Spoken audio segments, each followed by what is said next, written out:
Pois não, Barros. Pitoli, tem uma publicação feita no X pelo Carlos Bolsonaro, aliás, o Borgo que me atentou aqui para essa publicação, publicada inclusive hoje pela manhã, em que ele compartilha uma reportagem que diz, nós já falamos inclusive sobre isso, que a PGR se manifestou a favor da prisão domiciliar para o general Augusto Heleno.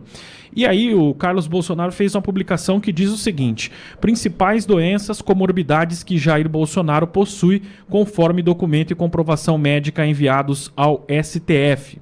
Doenças e condições citadas: refluxo gastroesofágico com esofagite, hipertensão essencial primária, pressão alta, doença aterosclerótica do coração, problemas cardíacos, oclusão e estenose de carótidas, problema vascular, apneia do sono, carcinoma de células escamosas, lesões na pele que teriam sido diagnosticadas como câncer de pele, além de doenças crônicas estruturais. A defesa também mencionou soluços incoercíveis com refluxos constantes, gerando vômitos, precisando usar medicação de ação no sistema nervoso central para lidar com este quadro. Portanto, a publicação do Carlos, ela faz menção, tem aí inclusive a matéria da CNN, que fala sobre a Procuradoria-Geral da República se manifestar a favor da prisão domiciliar para o general Augusto Heleno, porque ele informou a Justiça que ele tem um quadro de Alzheimer, diagnosticado desde 2018, e o Carlos faz uma referência também às doenças citadas, inclusive com comprovação médica, enviadas ao Supremo Tribunal Federal, e que não há uma avaliação em relação às doenças do ex-presidente Jair Bolsonaro, o seu quadro de saúde. Mas pouco importa, né? Na verdade, que eles querem matar o presidente, o Alexandre de Moraes, o troféu é a cabeça do presidente, do ponto de vista agora dessa prisão, de uma prisão que eles querem, e corre do bastidor, que querem ver o presidente preso, o presidente Bolsonaro preso, durante Natal e Ano Novo. Na verdade, o Alexandre de Moraes queria na papuda, né? Sim. Porque ele é um machão, ele é fortão, ele, com a caneta na mão ele arrebenta. Sim, sim. Agora, o que o Carlos está mostrando para a gente é o seguinte: temos um senhor de 70 anos com uma série de comorbidades numa cela de 12 metros quadrados que tem até cama. Tem até cama na cela, não é assim que eles falam? Tem até paredes pintadas na cela. É um verdadeiro absurdo, a tentativa de matar aos poucos o presidente Bolsonaro e mais um grito de alerta feito por aquele que está sofrendo muito, que é o Carlos Bolsonaro. É interessante que nessa postagem do Carlos ele coloca a situação do Heleno, né, da PGR. Será que eles estão com receio de manter o general Heleno preso? Porque, ao que tudo indica, deve ter dado uma mexida na caserna, né? Sim, não, mas o Bogo, eu falei hoje pela manhã, quando foi a notícia do início da manhã, né? Quando o Barros precisa fechar aquela porta ali, por gentileza, ó, tá vazando o áudio aqui. Obrigado, Zé. Obrigado. Quando de manhã o Wellington trouxe, que foi a primeira notícia do dia, foi a questão do general Augusto Heleno. A mesma PGR deu parecer para que Clezão fosse para casa. Foi atendida? Vários, não foi mais de um. Sim. Sim. Então, é a mesma PGR. Vamos aguardar. Se alguma coisa acontecer e colocarem Augusto Heleno em prisão domiciliar, aí eu vou em cima da tua fala. Ok. Agora, é a mesma PGR que se manifestou pelo Clezão e deu no que deu, Banco. O que tudo indica, a prisão do general Heleno parece que mexeu um pouquinho lá na caserna, né? Mas eu não sei até que ponto, viu, Pitoli? Eu não sei, porque o máximo que acontece é uma notinha do clube militar, entendeu? Bogo, precisaria ter a mesma reação de uma prisão que já dura um ano do Braga Neto. Pois é. Cadê a reação? Braga Neto é um líder também, e um líder respeitadíssimo. Todos, quando falam de Braga Neto, falam, inclusive, que o motivo da prisão do Braga Neto é porque ele representava uma ameaça em função da sua liderança. No evento que eu tive em Brasília, Borgo, agora, terça-feira, recebendo a homenagem das escolas cívico-militares da AB1000, do capitão Davi, eu estive com Braga Neto naquele evento. Passamos a manhã juntos. É uma liderança, nata, a liderança do Braga Neto. 10 dias depois preso. 10 dias depois preso. E olha, quando nós cobramos aqui uma atitude do Tomás Paiva, Não é golpe, não é nada disso não, viu, Xandão? Não adianta pegar as falas, recortes nossos, né? Porque tem assessoria de imprensa, assessoria da desinformação, né? O Tagliaferro já explicou como é que funciona isso aí, né? Mas o que nós pedimos aqui, ô Tomás Paiva, é que cumpra-se a lei. Por exemplo, artigo 74, parágrafo 1º da Lei 6.880, de 1980, Estatuto dos Militares. Cabe à autoridade militar competente a iniciativa de responsabilizar a autoridade policial que não cumprir o disposto nesse artigo. Ou seja, o Bolsonaro não pode ficar preso na superintendência da Polícia Federal, tem que ir para uma organização militar. E cabe à autoridade militar competente, no caso o Tomás Paiva, adotar as providências. O Gilvan da Federal já disse que está estudando denunciar o Tomás Paiva por prevaricação. É óbvio que não vai dar nada, porque nós vivemos uma ditadura do judiciário e o processo já, quando é para a direita conservadora, é pau, perseguição. Quando é para a turminha deles, não acontece nada. Veja o que está acontecendo com o G. Dias, né? O G. Dias sumiu, fiquei sabendo que está no Mato Grosso pescando, viu? Tem A vida boa, né? E, quer dizer, não dá nada, tá? Processo é só para quem eles não gostam, porque é um tribunal político. Mas nós cobramos que cumpra-se a lei. E vou falar mais, Pitolio, eu ficaria muito contente do Gilvan, nós tratamos disso aqui essa semana, inclusive, sobre a possibilidade de prevaricação do Tomás Paiva, porque não está tomando a iniciativa de responsabilizar a autoridade policial. Ficaria muito contente, porque vai ter processo, vai ser processado, tá? Eu acredito que não até, mas vai ficar marcado na ficha desse general Melancia. My work is easy because... Então, mas surge como dúvida em relação no campo oposicionista, e eu acho que o Sérgio toca num ponto muito importante, essas distinções internas entre os chamados governadores de oposição, me parece que se caminhará para um acordo. Mas aí eu pergunto o seguinte: não haverá uma tentativa de boicote da parte de Eduardo Bolsonaro? Ele declaradamente, ontem, aliás, durante uma entrevista ao UOL, atacou o governador de São Paulo, Tarcísio de Freitas. O Paulo Figueiredo, que é um dos seus interlocutores, está nos Estados Unidos, mobilizado conjuntamente ao Eduardo, disse que atacará e fará caveira de qualquer nome do campo oposicionista que não seja um Bolsonaro. O maior inimigo é o restante da família Bolsonaro para essa articulação de direita? Olha, Guilherme, seria muito fácil chegar e dizer, né, concordar assim, de pleno contigo. Eu vejo que a família está numa situação, como é que eu vou te dizer assim, tipo, perdeu o chão, né? Porque o pai sempre foi o guia desses rapazes, né? Então ele colocou os três na política, né? A ex-mulher, a mãe desses rapazes, também esteve na política em determinado momento. A atual esposa, a Michele, tudo indica que será candidata ao Senado no Distrito Federal e tem uma eleição de lavada, né, para avançar. Sim, é bem provável que seja eleito. Então eu vejo que esse pessoal ainda está meio sem chão. Então vai ter que, nessa concertação, nós temos que chamar essa turma e dizer: vem cá, gente, vamos sentar aqui, vamos conversar.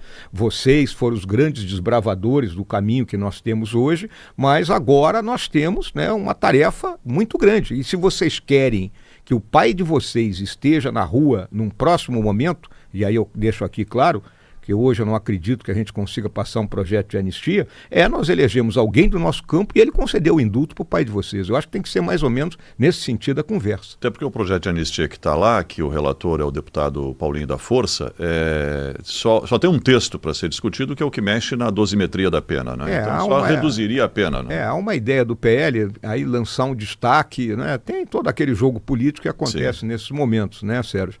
Mas o que eu vejo é exatamente isso. Eu vejo a dificuldade, por exemplo, pode até passar na Câmara, mas olhando o Senado hoje, da forma como meus colegas ali se comportam, Sim. eu não vejo que eles aprovem isso nesse primeiro momento.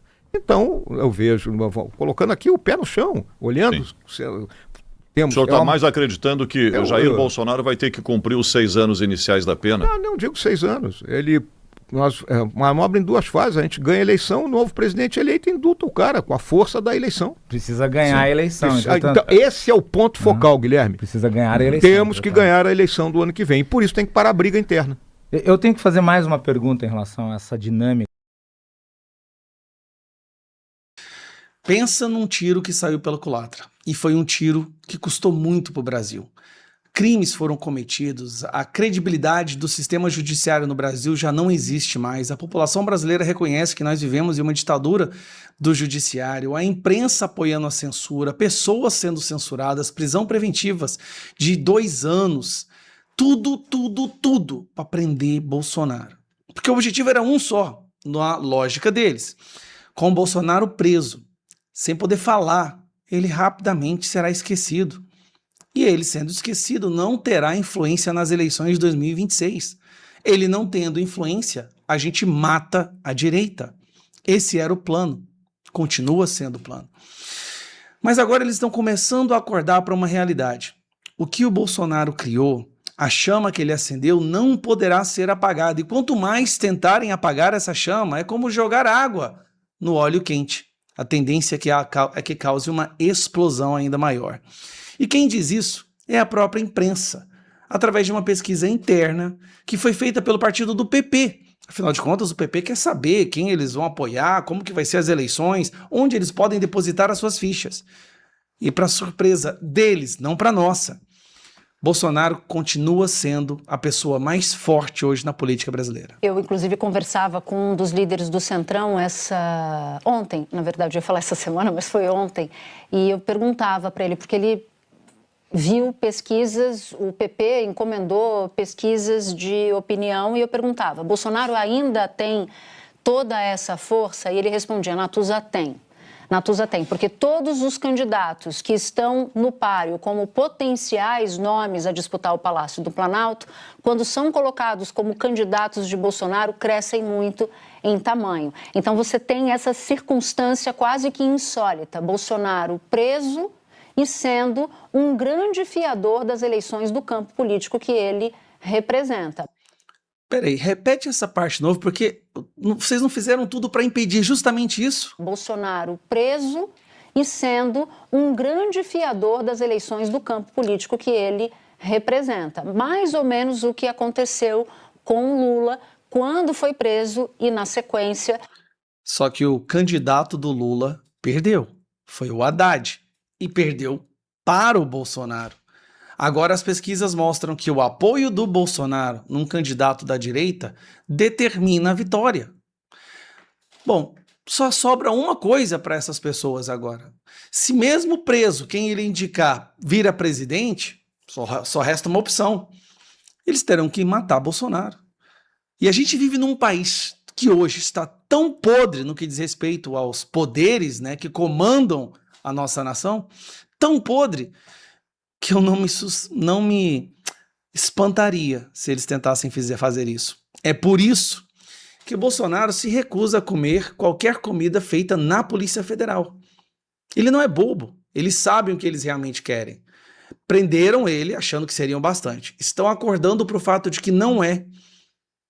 Agora, Bolsonaro pede para que uma comida seja entregue para ele, feita pela sua família. Só assim ele tem a coragem, né, de comer, porque eles querem matar o cara. General Heleno preso. O que eles estão fazendo, gente?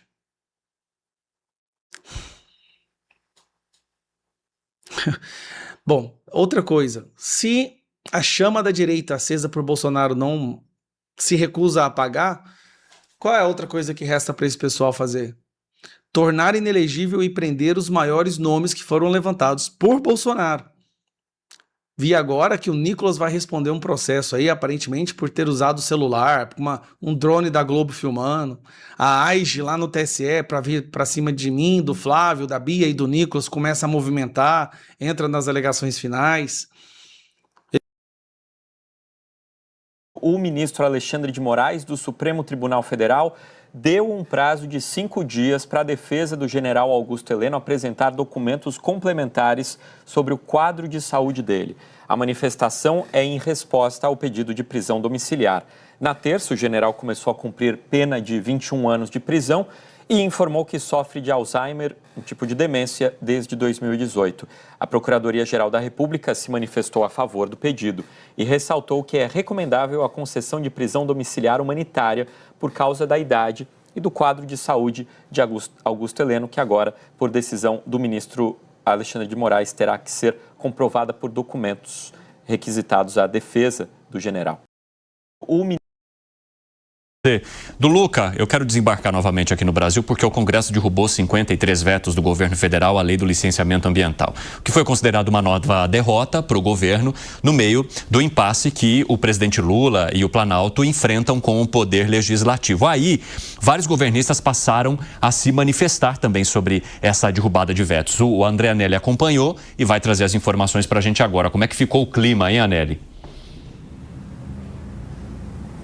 Pesado, mais uma vez, entre Palácio do Planalto e o Congresso Nacional, viu, Evandro? Agora é um novo capítulo envolvendo, então, a derrubada de mais de 50 dos mais de 60 vetos presidenciais que haviam sido decididos pelo presidente Lula e que foram, então, revertidos ontem no Congresso Nacional. Antes, a gente destaca alguns pontos, a exemplo da LAC, que é, então, aquela declaração, aquele licenciamento por, então, autodeterminação, por autocomprometimento, em que o poder público, por exemplo, o IBAMA, não fica mais obrigado de dar uma licença para um empreendimento de baixo ou médio potencial poluidor, deixando nas mãos apenas do empreendedor, do responsável por aquele empreendimento, fazer então emitir essa licença por meio então da chamada colaboração da LAC, que foi defendida pelo Congresso Nacional. Além disso, a descentralização das licenças ambientais também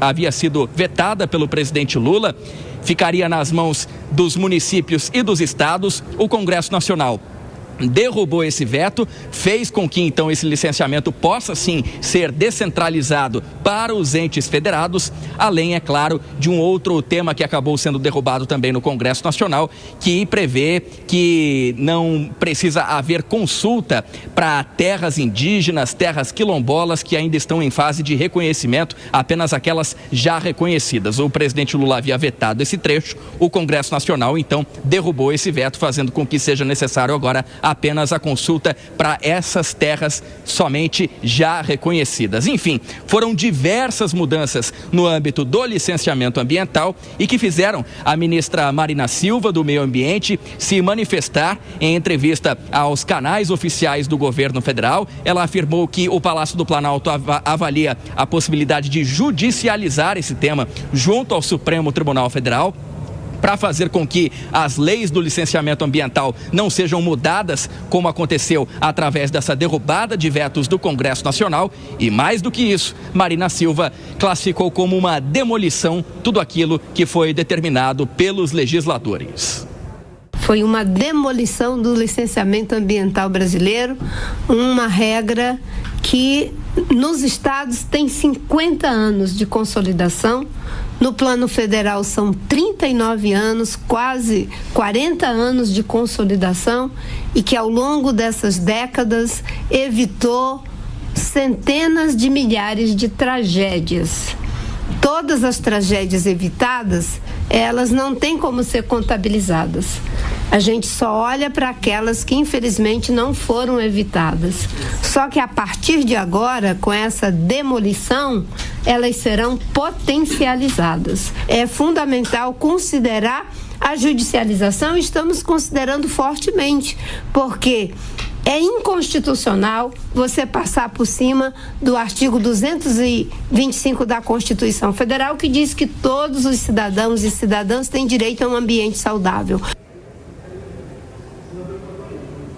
Além dessa argumentação do fato de todos os cidadãos terem o direito a um ambiente saudável, como disse agora há pouco a ministra Marina Silva, disse então nessa sonora gravada que a gente acabou de ouvir, o governo federal também tem outro argumento de que essa mudança no conjunto da legislação relacionada ao licenciamento ambiental pode interferir negativamente nas negociações por um amplo comércio, um comércio aberto entre os dois blocos econômicos, no caso o Mercosul e também a União Europeia, que, conforme a gente vem noticiando nos últimos meses aqui na Jovem Pan, vem acusando o Brasil de práticas insustentáveis no seu agronegócio e que agora poderia então utilizar essa nova legislação no sentido de fazer com que não fossem, então, permitidas importações de produtos do agronegócio brasileiro para o continente europeu. Então, o governo federal avalia, portanto, com essas argumentações, iniciar assim, então, uma disputa judicial no Supremo Tribunal Federal. Evandro. Foi rapidinho. A Thaís está de volta com a gente para comentar também esse assunto. Thaís, deixa diga. só, antes de você me perguntar, deixa eu só dar uma informação aqui óbvia, né? Ministério da Gestão, Claro. Inovação e Serviços Públicos, que é o Sim. ministério da ministra Esther Dweck. Pronto. Sim, é porque no governo passado ficou naquele super Ministério da Economia, né, Thaís? Aí Exato. daqui o Lula preferiu destrinchar, fez esse da Gestão, Planejamento e Fazenda. Thaís, a dívida brasileira se deslocou na comparação com os outros países emergentes, né? Como explicar essa informação? Olha, a primeira coisa importante dizer aqui é o seguinte, né? Quando a gente olha esse número, 92%, que a dívida pública brasileira, nos cálculos do Fundo Monetário Internacional, representam 91% do PIB, é uma conta bem diferente, por exemplo, do que publicou ontem o Banco Central, de 78,5%, uma coisa assim, porque o FMI, para conseguir fazer comparação com outros países que adotam metodologias diferentes, incorpora um monte de coisas que na metodologia brasileira, e especialmente a do Banco Central, que inclusive é reconhecida internacionalmente, não conta. Por exemplo, a quantidade de títulos públicos que tem no próprio Banco Central, as chamadas compromissadas. Então, nós estamos falando da mesma coisa, mas de metodologias de cálculos diferentes. Isso não significa que a nossa situação, pela mesma metodologia, melhora diante dos outros países. E você citou os países que a gente se compara, Tainá, não são países que se aproximam do porte do Brasil, né? Imagina, o Brasil desse tamanho, mas o Brasil desse tamanho poderia ser um país com um maior endividamento, poderia, mas ele também é o país que tem a maior taxa de juro da América Latina, real, né? Descontada já a inflação. Se for a taxa nominal, a Argentina ganha da gente, mas a taxa de juro real, quando você desconta a inflação, a do Brasil é maior. Portanto, o que o FMI faz, ele vai dando publicidade, né? Vai apresentando aí uma análise de uma fragilidade que o Brasil enfrenta, mas que você sabe mais do que ninguém, Tainá, está longe de estar entre as prioridades do governo Lula, ou seja, adotar uma política fiscal que impeça o crescimento dessa dívida, porque ela continua em crescimento.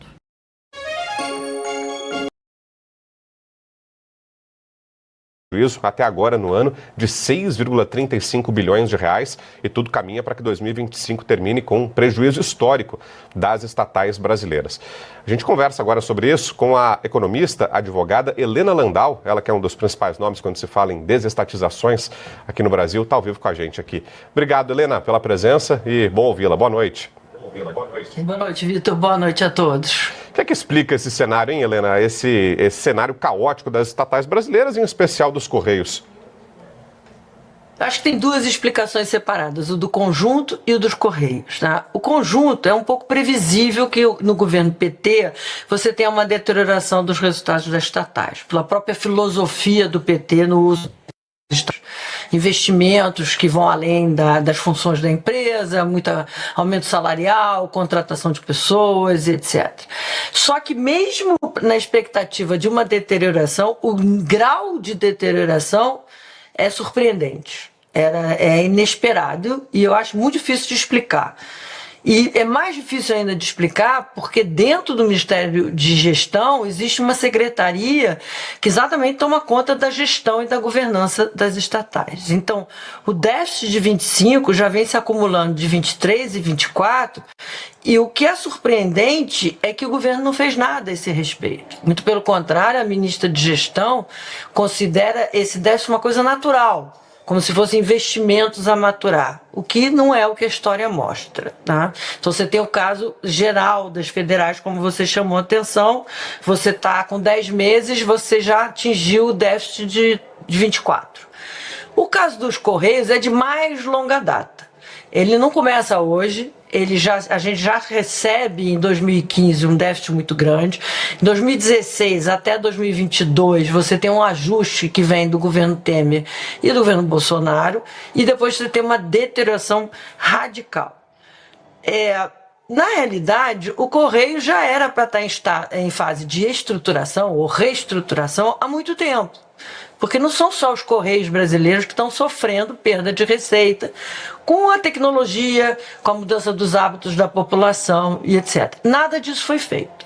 O que é grave no governo atual, e também precatórios trabalhistas, judiciais também não são surpresas, é que não foi feito nenhum trabalho preventivo.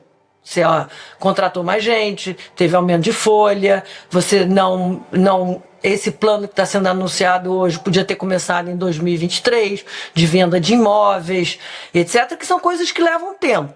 Então, assim, eu acho que uma negligência, para usar uma palavra forte, da parte do governo. Não é surpresa. Surpresa é o tamanho do rombo. Agora, Helena, sempre que se fala nesse assunto, algo que passa pela cabeça das pessoas também é corrupção. Até pelo histórico recente que a gente tem de ataques a empresas públicas, de casos de escândalos de corrupção nas empresas estatais e públicas brasileiras. Nesse caso do dos Correios, é claro que seria leviano fazer qualquer acusação, mas é uma possibilidade a ser levantada, de fato pode ser apontada como uma possível causa, não apenas má fé, não apenas má gestão, má administração, mas também que crimes estejam ocorrendo, que o dinheiro esteja sendo desviado criminosamente das empresas estatais, Helena? Como você falou, não vamos ser livianos para chegar a esse ponto. Eu não acho que seja essa a causa, entendeu? O que a gente tem é muito claramente as causas que a gente vê no balanço. Óbvio que o Correios gastou muito dinheiro em patrocínio, fora da sua atividade. Como eu digo, é um padrão do governo PT. Patrocínio, investimentos, excesso de emprego, conselhos para aliados, amigos, etc. Mas não justifica esse tamanho desse rombo, se a gente for falar. Eu acho que no caso do Correio houve uma falta de previsão muito clara, principalmente após a pandemia, quando as pessoas acostumaram a usar os serviços de entrega, aos aplicativos. O Correio não teve capacidade de competição, insistiu em manter atividades que não tinha competição para acontecer. Teve um erro de política pública gravíssima, que foi a taxa das blusinhas, que tirou quase 2 bilhões de receita do Correios. As pessoas mudaram de hábito, isso não tem retorno. Então, assim, é uma falta de previsão, e eu vou dizer uma coisa talvez mais forte.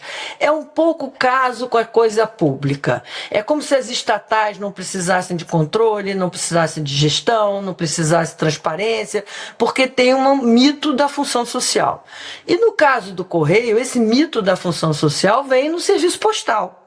No serviço de entregas, isso não é função social. No setor competitivo, que o Correio perdeu a competição.